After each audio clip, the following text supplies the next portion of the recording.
conversation and found out how much she was getting paid, and it was like 25% of the billable rate. And I offered to take that to her manager. Oops. This is wrong, because the company that I'm working for really doesn't want to be paying somebody that's taking that share of the overhead. And yeah, exactly. She just said, no. That would be like, whoa. In fact, for her to speak to you about it is a major no-no. Yeah. In that culture. Yeah. So I Was that an independent culture, independent company? yeah, she's Interdependent? from India. Okay, yeah. Yeah, that would be that would be committing the original sin of going rogue. Oh, there's so many other factors added to that with the visa. Now it's a survival issue, and that's how you could sanction someone, is because there's a real harm you can cause them by teaching them to never do that again, and teaching the others that, you know. That was part of my experiential training on how important those cultures were and how you don't mess with them. Yeah. So here we're not going to be able to come up with all the solutions, but at least just putting words on what it is and realizing that this is a thing helps you as you go back to your environment. It helps you at least. It will inform what kind of decisions you're going to make. You know what I mean? So, okay, hierarchy and authority. You have to always be seen that you are engaged. That you are doing the right thing. You respected the rank. That's how you get rewarded. Here, you need to be assertive with your ideas. You need to express your ideas. You express your point of view, your perspective. Here, you need to make sure you do that within the context of respecting others. Because sometimes if your boss is in a room and you come up with a great idea and you say it, guess what that means? That means that idea should have come from your boss. He's or she's the one that should come up with the ideas. You're supposed to, you know what I mean? So that's a very different expectation. So that's why you are in a room or in a meeting and you're not hearing from people because because the manager is there, their manager is there, but you're not hearing from them. They're not speaking up. It's because that would be speaking out of turn. And if you're seeking innovative ideas and so on, that environment is not the right way. So you have to address the hierarchy, authority, and status dynamic as you collaborate with others. How can you take that out of the equation so that you can get to the real, like especially risk management and risk assessment and so on. You're not going to get a true high resolution picture of what are the risks with this project if you add this dynamic to the picture. You have to get people one-on-one. You have to separate them from their manager, from their authority. You have to give them psychological safety. You have to feel that psychological safety that they can speak up without these rules getting applied to them. Does it make sense? And in that sense, that is how they derive their autonomy. In that sense, their autonomy for this person is going to be different from what autonomy means here. Autonomy for this person is giving them the ability to have their work done in an environment where there's a psychological safety, because their autonomy is allowing them to work within their own constraints. That's how you express to them a sense of worth, that you value them, is because you respect them. You don't say to them, I just don't have any respect for you because you have all these ideas, and when your manager was in the room, you never spoke up. These guys never speak up. They never say no. They never say yes. They always say yes. Yeah, they're operating differently. Yeah? Yeah. Any thoughts?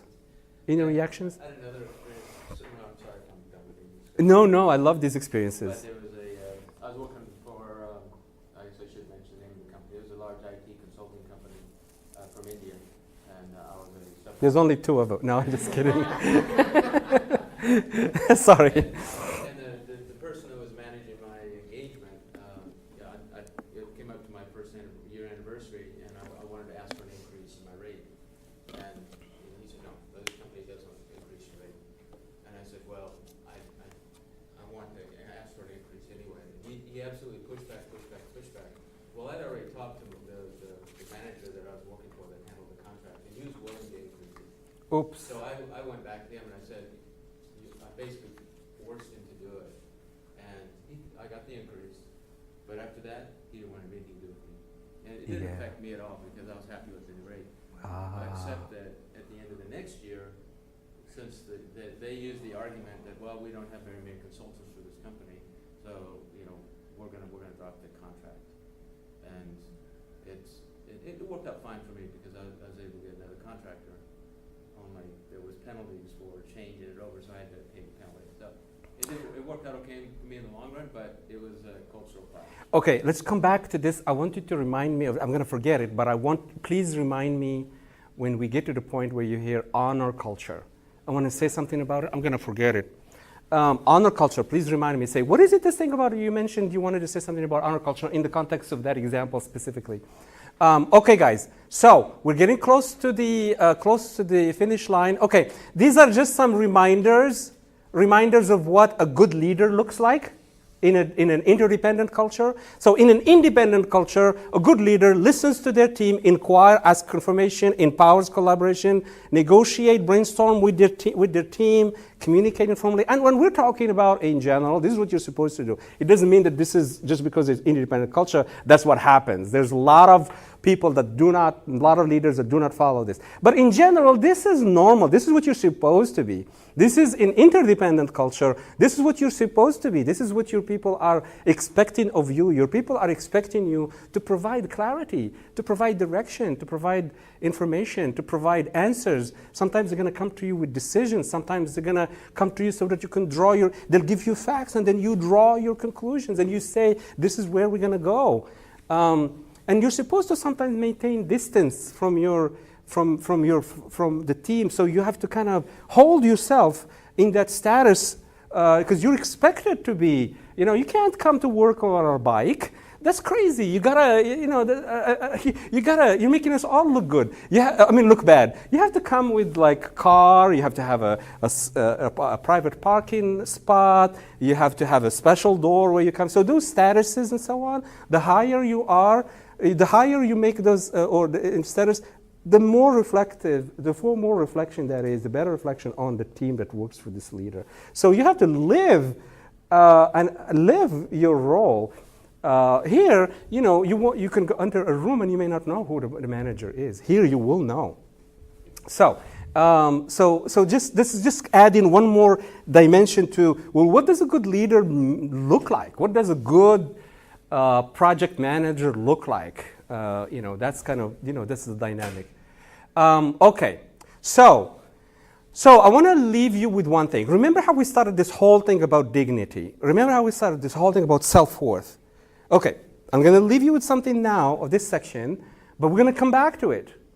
But now that we talked about hierarchy and talked about self-concept, this allows us now to do something else, to say, well, where does that self-worth come from? So I'm going to label these culture groups, or what do you call them? These groups of culture. We're going to take Western cultures, independent cultures, and we're going to call them pride. No reason. It's just label that we can differentiate from the other cultures. So when I say pride cultures, that means typically independent cultures. And we're going to call these other cultures, these are going to be called honor cultures. So India is an honor culture, and that's different from East Asian cultures. Those East Asian cultures, those we're going to call them face cultures. So these are three labels because we do need to differentiate between these two cultures because you're going to see some differences here, some nuances, and I want to help you kind of remember the difference. So when I say honor cultures, it's all interdependent cultures except East Asian cultures. And in that diagram that I sent you, there's a table. Let me see. I think I tell you what each of these, the countries that are under each one of them. I believe that I do. Yeah. Let me make sure. I think I do. I think that's. So you see in this graphic here, you will see these cultures. So if you want to know, well, what do you mean by honor culture? Look under these, and you will see. And India is South Asia. Okay. Why is this important? Because one thing that I